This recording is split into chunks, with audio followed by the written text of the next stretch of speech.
Hello friends, welcome to my channel. इस video में हम देखेंगे कि आसमान से बिजली क्यों गिरती है। क्योंकि अभी आप लोग न्यूज़ में इतने दिनों से सुन रहे होंगे कि यूपी और बिहार में, झारखंड में रोज़ बिजली गिर रही है और बिजली से एक हफ्ते में बिहार में अकेले 120 लोगों की मौत हो चुकी है। झारखंड में तो हमें पता होना चाहिए कि आखिर ये बिजली बनती कैसे है, आसमानी बिजली कैसे बनती है और क्यों गिरती है, नीचे अचानक से क्यों गिर जाती है और उसके क्या पूरा मैकेनिज्म समझेंगे, क्या कारण होते हैं, उससे क्या क्या बचाव हो सकते हैं। और अगर आसमान में जब बिजली गिरती है और वो जो आवाज़ आती है उसमें क्या डिफरेंस होता है, पहले चमक होती है फिर आवाज़ आती है और इतनी तेज़ आवाज़ क्यों आती है। तो इन सभी प्रश्नों के उत्तर इस वीडियो में आपको मिल जाएंगे, तो वीडियो को बहुत ही ध्यान से सुनिएगा। और यदि चैनल पे नए हैं तो जल्दी से सब्सक्राइब कर लीजिए और लाइक कर लीजिए, जिससे कि ये ज़्यादा लोगों तक पहुंच सके। अब चलिए शुरू करते हैं। आसमान से बिजली क्यों गिरती है, इसके लिए समझने के लिए हमें सबसे पहले कुछ फैक्ट पता होना चाहिए जो आपको बहुत ही अचंभित करेंगे कि ये जो बिजली गिरती है इतनी खतरनाक होती है आसमानी बिजली। ये इसका वोल्टेज जो होता है वो होता है 10 करोड़ इसका वोल्टेज होता है और वोल्ट का होता है ये। और जो करंट होता है वो होता है 10,000 एम्पियर का। 10,000 एम्पियर का करंट होता है। और ये जो हमारा सिंपल जो कूलर और वॉशिंग मशीन और फ्रिज वगैरह होती है, ये सिर्फ 5 एम्पियर करंट में चल सकती है। अब आप अंदाजा लगा लीजिए कि ये जो आसमानी बिजली होती है ये कितनी खतरनाक होती है। 10,000 एम्पियर का करंट इसमें होता है और इसमें जो हीट होती है वो होती है 27,000 डिग्री सेल्सियस। यदि पूरी आसमानी बिजली यदि नीचे गिरे ज़मीन पे तो इसकी टोटल जो हीट होती है वो होती है 27,000 डिग्री सेल्सियस। और आपको बता दें कि जो सूर्य का ताप होता है वो 6,000 डिग्री सेल्सियस होता है, तो उससे भी अधिक हीट इसकी हो सकती है। और इसका जो टाइम होता है जब नीचे गिरती है तो ये बहुत कम होता है, 0.005 मिली सेकेंड्स। इसीलिए ज़्यादा नुकसान नहीं होता है। अदरवाइज इतनी हीट, इतनी एम्पियर करंट और इतना ज़्यादा वोल्टेज होने की वजह से इतना नुकसान हो सकता है कि आप अंदाज़ा भी नहीं लगा सकते हैं। अभी जो इतने बारिश हो रही है और बारिश के साथ साथ बिजली गिर रही है, तो हम बिजली का पूरा मैकेनिज्म समझेंगे कि वो क्यों बनती है और कैसे ज़मीन पे अचानक से गिर जाती है। तो सबसे पहले हमें कुछ और फैक्ट इसके बारे में पता होना चाहिए कि ये जो आपने देखा होगा कि बिजली जो चमकती है तो आवाज़ पहले आ जाती है और मतलब उसकी लाइट जो है वो पहले आ जाती है और उसकी आवाज़ बाद तक आती रहती है, बहुत देर तक आवाज़ आती है बाद में चमकने की, और दिख जाती है आपको पहले। तो ऐसा क्यों होता है? ऐसा इसलिए होता है कि ये जो आपको सिंपल सा फंडा है, जो साउंड आवाज़ की जो स्पीड होती है वो ऊपर तो आसमान में सेम कंडीशन एक जैसी होती है, बट हमारे पास आते आते चूँकि आवाज़ की साउंड की जो स्पीड होती है वो कम होती है, 330 मीटर पर सेकेंड होती है। और जो लाइट की स्पीड होती है वो ज़्यादा होती है एज़ कम्पेयर टू साउंड के। तो ये जो गति होती है लाइट की वो होती है, आप लोगों ने पढ़ा होगा बचपन में, 3 × 10⁸ मीटर पर सेकेंड। और ये चूँकि कम है और ये अधिक है, तो ये जो अधिक होती है वो पहले आ जाती है, क्योंकि स्पीड इसकी ज़्यादा है तो जल्दी आ जाती है हम तक, तो हमें लाइट पहले दिखाई देती है और इसकी आवाज़ बाद में सुनाई देती है। अब हम देखेंगे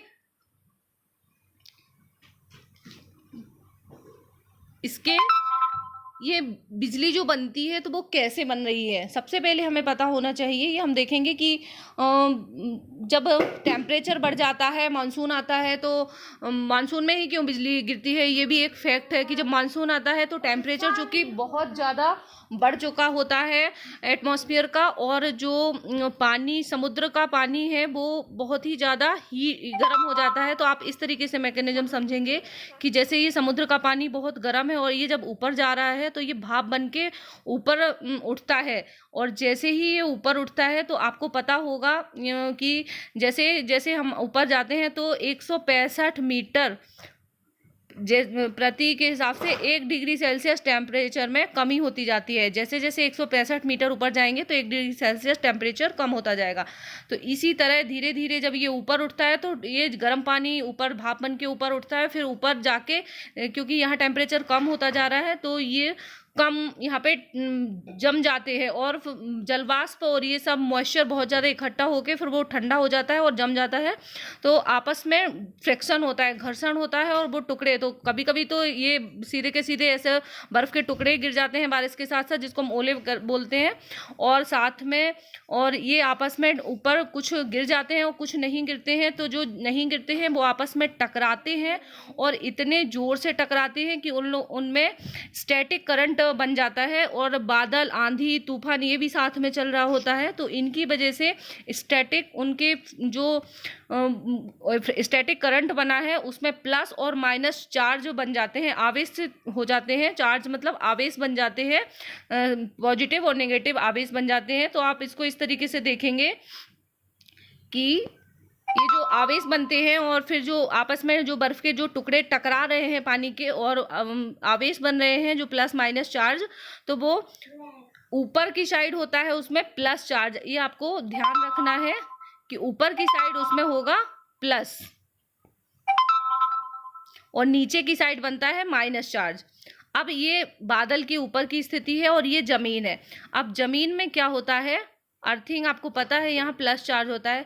अब ऊपर ये जो माइनस चार्ज है ये कैसे भी करके प्लस चार्ज को ढूंढता है। आपने जब करंट पढ़ा होगा इलेक्ट्रिसिटी तो आपको पता होगा इनको न्यूट्रल होने के लिए ये कैसे भी करके इसको नीचे, तो ये आसमान से सीधा आके नीचे, क्योंकि यहाँ प्लस कैसे भी करके वो जमीन में जाना है तो ऊपर से अट्रैक्ट होके ये यहाँ पे प्लस मिल जाते हैं इनको, तो नीचे डायरेक्ट अट्रैक्ट होके वो माइनस चार्ज प्लस से मिलने के लिए और डायरेक्ट नीचे अट्रैक्ट होता है। और अचानक से इतना फोर्स, घर्षण, बादल, आंधी, सब तूफान इतना ज़्यादा एक साथ होता है कि वो इतने तेज़ी से गिरते हैं और सीधा एकदम से बिजली बहुत इतने हॉर्स पावर की, ये जो मैंने बताया था इतना वोल्टेज 10 करोड़ वोल्ट होता है और करंट जो होता है 10,000 एम्पियर का होता है। ये पूरा नीचे आ जाता है और नीचे समा जाता है। अब यदि बीच में आप लोगों को पता होगा कि टावर यदि कोई है या कोई पेड़ है तो वो उसको ले लेता है और उसके माध्यम से फिर धीरे धीरे वो नीचे जाता है। तो कोशिश ये होनी चाहिए कि जैसे ही बिजली गिरे तो वो उसको जितनी जल्दी हो सके उतनी जल्दी ज़मीन के अंदर पहुंचा दिया जाए, तो उसका नुकसान जो है वो नेगेटिव इम्पैक्ट उसके कम होंगे। अब हम देखेंगे कि ये जो आवाज़ आती है तो ये आवाज़ क्यों आती है। जैसे बिजली गिरी, अब बिजली गिरी तो बिजली चमक गई। अब उसके बाद जो आवाज़ आई वो आवाज़ आती है क्योंकि जैसे आपको पता होगा कोई गर्म चीज़ होती है, एकदम से गर्म चीज़ को गर्म में ठंडा डाल दो तो आवाज़ एकदम आती है। जैसे आप तड़का लगाते हो या कोई गर्म रॉड को पानी में डालेंगे तो आवाज़ आती है। अब इतना गर्म बिजली आ रही है, कितना एम्पियर का इसमें वोल्ट है और इतना करंट है, तो ये जब इतनी गर्म चीज़ और जब नीचे आती है और एकदम पानी इसमें पड़ता है, जो ठंडा पानी पड़ता है, और तो वो ठंडा और गर्म इन दोनों के मिलने से ये जो एकदम से तेज़ आवाज़ आ जाती है, क्योंकि बारिश हो रही होती है उसी टाइम पे, तो बारिश का जो बूंदें होती हैं वो ठंडी होती हैं और वो बिजली से मिलती है तो एकदम से वैसे ही आवाज़ आती है। अब चूँकि इतना ज़्यादा वोल्टेज होता है उसमें तो इतनी तेज़ आवाज़ आती है, और जितना ज़्यादा वोल्टेज होगा और जितनी ज़्यादा मात्रा में बिजली गिरेगी उतनी ही ज़्यादा, अब मैं बाद में वीडियो में आगे बताऊँगी आपको कि बिजली जो गिरती है वो कितने टाइप की होती है। वो 3 टाइप की होती है, वो मैं इसके आगे आप देखते जाइए तो आपको पता चल जाएगा कि कितने टाइप की बिजली होती है और वो कैसे गिरती है। अब एक वैज्ञानिक है फ्रैंकलिन ने तड़ित चालक बताया था इसके लिए, जिसमें कॉपर होता है और जो टावर होते हैं उनमें तड़ित चालक लगाया जाता है, जिससे क्या होता है कि जो बिजली होती है वो करंट होता है वो उसको न्यूट्रल कर देता है और करंट जो सीधा ज़मीन में चला जाता है जल्दी से। तो इसीलिए अब आप लोगों ने देखा होगा कि ये आपने समझ लिया कि आवाज़ क्यों आती है। अब है कि हवाई जहाज़ में बिजली गिरने पर पैसेंजर सुरक्षित कैसे रहते हैं, ये क्वेश्चन है एक। तो इसका आंसर है कि जो एरोप्लेन होते हैं वो इस तरीके से बनाए जाते हैं, क्योंकि अब जो नए तरीके से बनाए जा रहे हैं वो इसी को ध्यान में रखते हुए बनाए जा रहे हैं कि यदि आसमानी बिजली गिरे तो उनका इम्पैक्ट उस पर कम से कम हो, क्योंकि बिजली तो गिरेगी और उसके ऊपर भी गिरेगी। तो उसमें एल्यूमिनियम की, आप लोगों को पता होगा, एल्यूमिनियम की परत चढ़ी होती है ऊपर से, और उसका जो शेप होता है वो इस तरीके से होता है कुछ। ये जो कर्वाकार जो शेप होता है वो उसको न्यूट्रल कर देता है। जो बिजली जैसे गिरती है तो ये यहाँ पे एल्यूमिनियम, और जो बिजली गिरी तो इसके यहाँ पे पूरे में फैल जाती है, चारों साइड इसकी साइड यहाँ पे फैल जाएगी, तो उसको न्यूट्रल कर देगा और एक पिंजड़े का काम करेगी। आप लोगों ने सुना होगा, एक फेराडे थे, फेराडे का नाम उन्होंने एक दिया था सिद्धांत कि जो यदि एक कोई खोखला है अंदर से, क्योंकि ये खाली रहता है, खोखला रहता है, और उसके बाहर साइड यदि कॉपर का या उसका पिंजड़ा जैसा बना दिया जाए, तो अगर उस पर चाहे जितना करंट लगाए तो अंदर जो पैसेंजर है उसको करंट नहीं लगेगा, क्योंकि यहाँ से वो न्यूट्रल होके बाहर निकल के अर्थिंग में पहुँच जाता है। वहाँ पे भी एक वही तड़ित चालक वाला ही सिद्धांत काम करता है। यदि आप लोगों ने फिजिक्स पढ़ी होगी तो आपको पता होगा, आप इसको बहुत अच्छे से समझ पाएंगे। और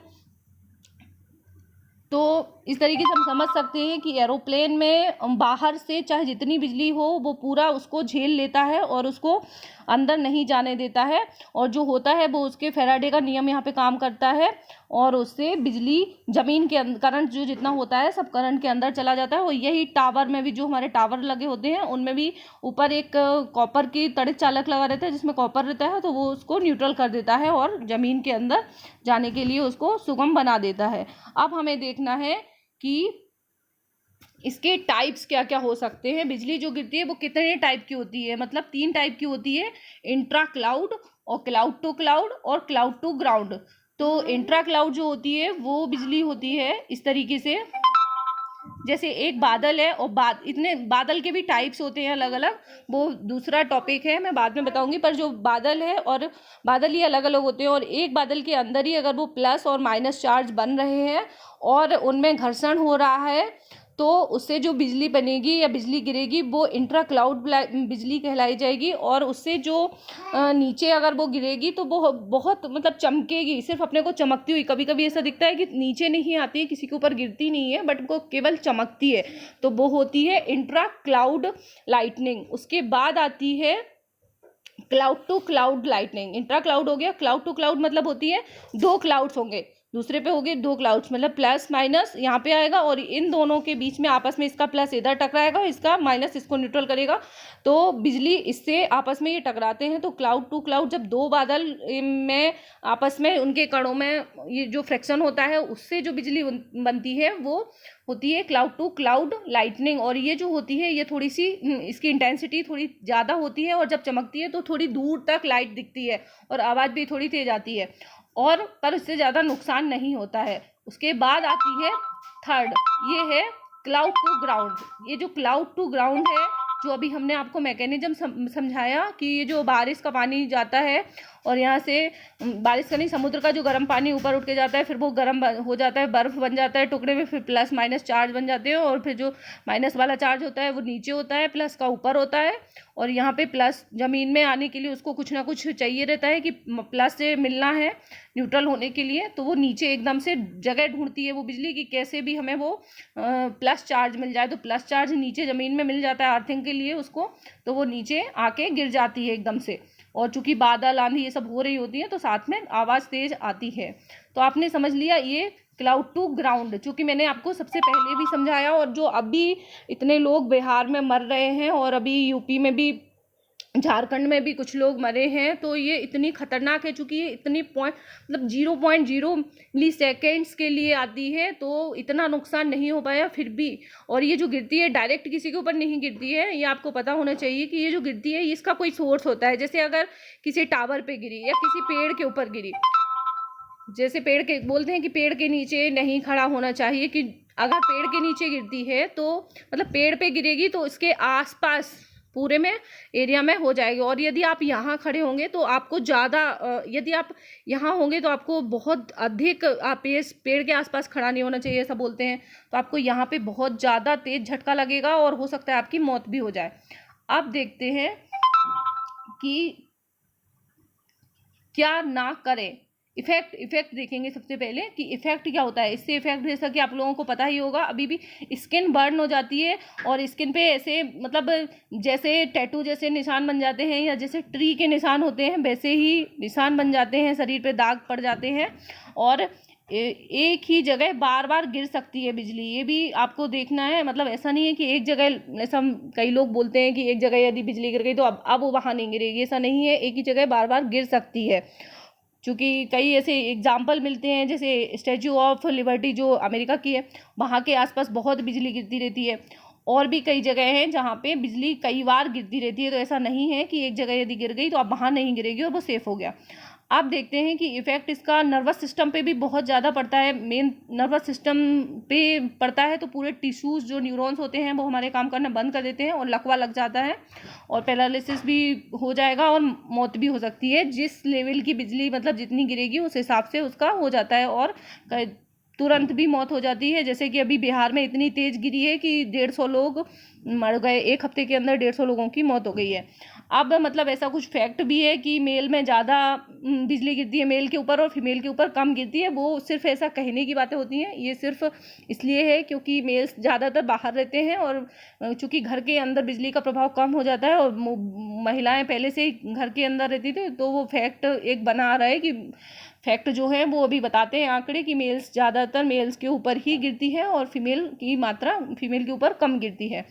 अब है कि क्या ना करें। सबसे पहले हमें ये पता होना चाहिए, क्योंकि अभी बिजली का मौसम है, बिजली सब जगह गिर रही है, हो सकता है कि हमारे यहाँ भी गिरे, तो हमें सतर्क रहना चाहिए और हमें अपने आसपास के लोगों को भी समझाना चाहिए कि क्या क्या नहीं करना चाहिए जो प्रैक्टिकली है। भले ही आप स्टूडेंट हो या ना हो, पर एक आपको लाइफ के लिए भी अपने सिक्योर करने के लिए भी आपको पता होना चाहिए कि यदि जैसे एकदम से आप बाहर है और बिजली एकदम बारिश होने लगी और बिजली चमक रही है, तो आपको जैसे कार सबसे ज़्यादा सेफ मानी जाती है। अगर कार के अंदर आप चले गए तो कार वही काम करेगा जो फेराडे का, मैंने आपको बताया था ना कि फेराडे का वो जो काम कर रहा था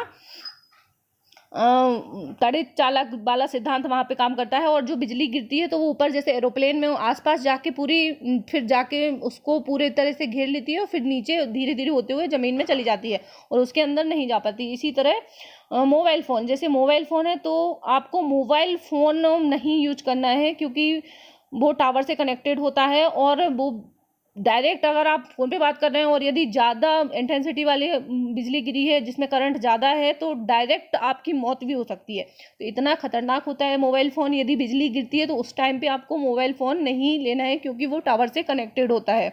फिर होता है पेड़ के नीचे नहीं होना है क्योंकि पेड़ वही है कि वो जो चार्ज होता है वो एक बिजली जो ऊपर से आती है, तो मैंने आपको पहले बताया कि वो एक एरिया चाहती है कि कहाँ से आके वो कनेक्ट हो जाए, तो उसको पेड़ के आसपास आके वो बीच में अगर बैरियर आ जाएगा तो उसके आसपास हो जाएगी और यदि आप उसके आसपास रहोगे तो वो गिर जाएगी। और खाली मैदान में यदि खड़े रहेंगे तो भी ज़्यादा नुकसानदायक होता है। खाली मैदान में आपको नहीं रहना है और यदि आप हैं तो आप नीचे बैठ जाएं और खिड़की पर सबसे ज़्यादा जो अपनी बारिश होती है तो मज़े लेने के लिए लोहे की खिड़की जो होती है उस पर खड़े हो जाते हैं। तो खिड़की पे भी खड़े नहीं होना है क्योंकि यदि आप खिड़की पे खड़े होंगे तो क्योंकि वो धातु है और उसमें चार्ज आता है और जब वो माइनस चार्ज प्लस को ढूंढ रहा होता है तो एकदम से आके अटैक हो जाएगा, वो आपको पता भी नहीं चलेगा कब झटका लग गया और एकदम आपकी पैरालिसिस हो सकता है या झटका तेज भी लग सकता है। इसलिए जब बहुत ज़्यादा बिजली चमक रही हो तो अपने खिड़की बोलते हैं खिड़की दरवाजे बंद करके रखना चाहिए, तो घर के अंदर बिल्कुल सेफ रह सकते हैं। और तालाब और समुद्र के उधर भी किनारे पे भी नहीं रहना चाहिए क्योंकि बिजली एकदम से आके वहाँ पे भी ज़्यादा गिरती है। और छाता नहीं लगाना चाहिए, यदि बिजली गिरे तो सेफ्टी के लिए लगा लेते हैं कि बारिश में छाता, पर छाता में जो नोक होती है वो लोहे की बनी होती है और उसमें करंट एकदम से, रॉड जो होती है उसमें करंट एकदम से फ्लो हो सकता है। तो कुछ ऐसे आंकड़े बताते हैं कि सालाना 2500 या 2500 लोग लगभग बिजली से मर जाते हैं। इतने लोग बिजली से मरते हैं तो हमें ध्यान रखना है, सतर्क रहना है। और आपको कुछ एक आदि उपाय है कि मकान के अंदर ही रहना है, जैसा कि बता दिया है। मैदान में है तो कान ढक के बैठ जाएं जिससे आपको नुकसान नहीं होगा, ऐसा बोलते हैं। यदि एकदम से आ गई तो वैसे तो जैसे ही बारिश या बिजली होती है तो अपने अपने घर के अंदर जो जहाँ है वहाँ पहुँच जाए। और यदि बाहर हैं और बिजली गिर रही है तो दूर दूर बैठना है, क्योंकि ह्यूमन बॉडी जो है वो भी एक करंट का कंडक्टर होता है, एक गुड कंडक्टर होता है जो हमारी बॉडी होती है। और यदि हम पास पास रहेंगे, यदि एक के ऊपर गिरी तो एक से दूसरे में भी फैल जाएगी, दूसरे में। तो जिस तरीके से अभी सोशल डिस्टेंसिंग का चल रहा है, तो इसी तरह से दूर दूर यदि आप बैठेंगे तो आपको करंट की जो है वो लगने के चांसेस या बिजली का जो इम्पैक्ट होगा, नेगेटिव इम्पैक्ट, वो कम होगा। तो ध्यान रखिए, सतर्क रहिए। और इसी तरह वीडियोस को यदि आप देखना चाहते हैं तो चैनल को सब्सक्राइब कर लीजिए और बेल आइकन को प्रेस कर दीजिए। Thank you very much for watching.